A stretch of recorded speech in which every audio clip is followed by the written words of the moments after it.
নয় করে ৮ দিন পেরিয়ে গিয়েছে, এখনো কোনো খোঁজ নেই সন্দেশখালীর বেতাজ বাদশাহ শেখ শাহজাহানের। আর এবার সেই নিয়েই রাজনৈতিক টানাপোড়েনও একেবারে চরমে উঠেছে। সেই আবহে শেষমেশ জানা গেল যে শেখ শাহজাহান কোথায় আত্মগোপন করে রয়েছেন। পুলিশের সাহায্য নিয়ে নাকি সীমান্ত পেরিয়ে মায়ানমারে চলে গিয়েছেন শেখ শাহজাহান। আর এই দাবি একেবারেই আমরা করছি না, করছেন খোদ শান্তনু ঠাকুর। শেখ শাহজাহানের ঠিকানা দিয়েছেন। তার এই দাবি ঘিরে রাজ্য রাজনীতিতে জোর তরজা শুরু হয়েছে। গোটা রাজ্যে সর্বত্র একটাই নাম ঘোরাফেরা করছে, সেটা হচ্ছে শেখ শাহজাহান। তিনি কোথায় কেউ জানেন না। 5ই জানুয়ারি থেকে খবরের শিরোনামে সরবেরিয়া সন্দেশখালীর এই বেতাজ বাদশাহ একেবারে যেন হাওয়া হয়ে গিয়েছে।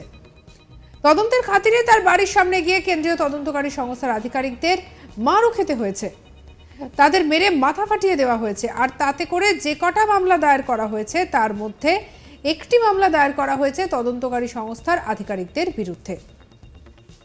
আর সেই এফআইআরটি খারিজ করার আর্জি নিয়ে কলকাতা হাইকোর্টের সম্মুখীন হয় ইডির আইনজীবীরা।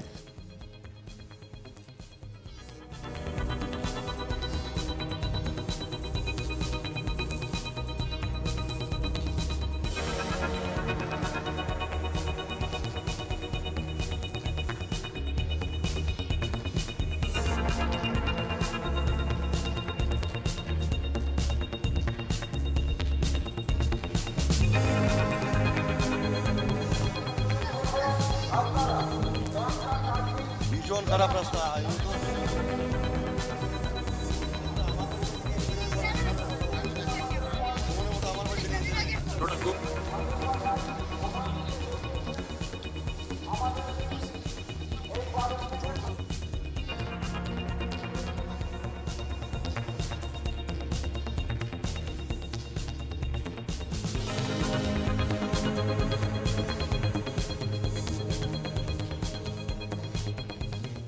কিন্তু বিষয়টা হচ্ছে যে তিনি কোথায় সেটা কেউ জানেন না।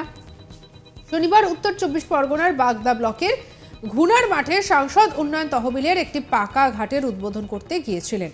আর সেই জায়গায় এবার তিনি কোথায় আত্মগোপন করে রয়েছে সেই নিয়ে কেন্দ্রীয় মন্ত্রী তথা বিজেপি সাংসদ শান্তনু ঠাকুর কথা বলেন। তিনি বলেন, মায়ানমার বাংলাদেশে পালিয়ে গেছে, শাহজাহানকে খুঁজে পাওয়ার কথা নয়। সে তো রোহিঙ্গা গোছাতে গিয়েছে, যাতে যে তুলকালাম হয়েছে তার চেয়ে দ্বিগুণ বেশি তুলকালাম করা যায়, তাই খুঁজে পাওয়া যাচ্ছে না। দেশবিরোধী কাজ করেছে, আমার মনে হয় এসব দেশবিরোধী কাজকর্ম। ওর বৃহত্তর সাজা হবে, সময় এলেই বুঝতে পারবে ও। কি বলেছেন শান্তনু ঠাকুর, শুনব। এখন যদি মায়ানমার বাংলাদেশে পালিয়ে যায় শাহজাহান, তাহলে তাকে তো পাওয়া খুব সম্ভব নয়। সে তো রোহিঙ্গা গোছাতে গেছে, যে এখানে যাতে যে তুলকালাম হয়েছে তার দুগুণ বেশি তুলকালাম করতে পারে কিনা সেই চেষ্টা করে বেড়াচ্ছে, যার জন্য তাকে পাওয়া যাচ্ছে না। সে তো এখন মায়ানমারে চলে গেছে দুষ্কৃতি জোগাতে। এগুলো অ্যান্টি গভর্নমেন্ট, অ্যান্টি ন্যাশনালিজম। আমার মনে হয় এই সমস্ত কর্মকাণ্ড বৃহত্তর সাজা ওর হবে, সেটাও সময় হলে বুঝতে পারবে। এখন যদি একই সঙ্গে তিনি বলেন, পুলিশ খোঁজ পাবে কি করে, খুঁজলে তো তবে মিলবে। পুলিশ ওকে আশ্রয় দিয়ে দেশের বাইরে বের করে দিয়েছে। কি বলেছেন এই বিষয়ে শান্তনু ঠাকুর, শুনবো। পুলিশ খোঁজ পাবে কি করে? পুলিশ তো খুঁজলে খোঁজ পাবে। পুলিশ তো খুঁজছেই না ওকে।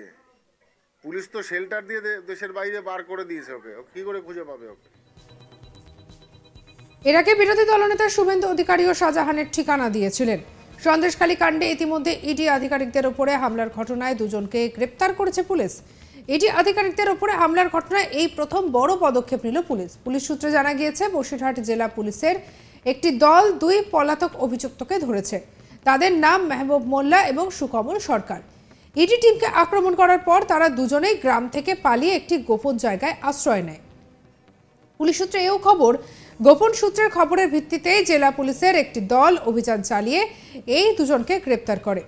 পুলিশ সূত্রে ইন্ডিয়া টুডেকে জানানো হয়েছে, তৃণমূল নেতা শেখ শাহজাহানের বাড়িতে তল্লাশি করতে গ্রামে পৌঁছানোর পর ইডি এবং কেন্দ্রীয় নিরাপত্তা বাহিনী সিআরপিএফ এর উপরে হামলা চালায় উন্মত্ত জনতা।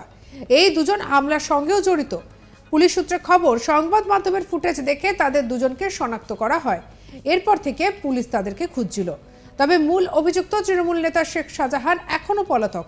অনুগামীদের সোশ্যাল মিডিয়ার মাধ্যমে বার্তা দিলেও এখনো পর্যন্ত পুলিশ তাকে খুঁজে বের করতে পারেনি। আর এদিকে ধৃত মেহবুব এবং সুকমল তাদেরকে আদালতে তোলা হয় এবং পুলিশ হেফাজতের জন্য পুলিশের পক্ষ থেকে আবেদন জানানো হবে বলে খবর।